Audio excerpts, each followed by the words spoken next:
Hello, welcome back to the channel. Today's topic is all about using teamwork.com to manage your real estate projects. First things first, after logging into Teamwork, we need to create our project. Go to the Projects tab, click on Add Project, and fill out the necessary details.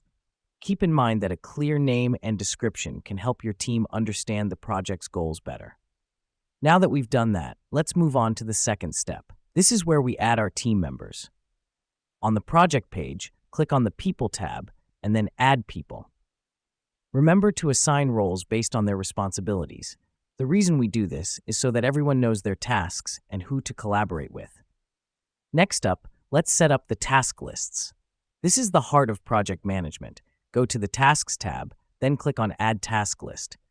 Create task lists according to the major phases of the real estate project, like property acquisition, design and planning, construction, and so on. This helps us because it breaks the project into manageable parts, making it easier to track progress. Once we've established our task lists, we need to add individual tasks. Click on a task list, then Add Task. Here, you can add details such as the task's name, description, assignee, due date, and priority. Let me explain why this is crucial. Detailed tasks guide your team on what exactly needs to be done, by whom, and when. The final step is tracking the project's progress. On the project page, click on the Overview tab. Here you can glance at the project's progress, upcoming tasks, milestones, and recent activity. Here's what's happening behind the scenes.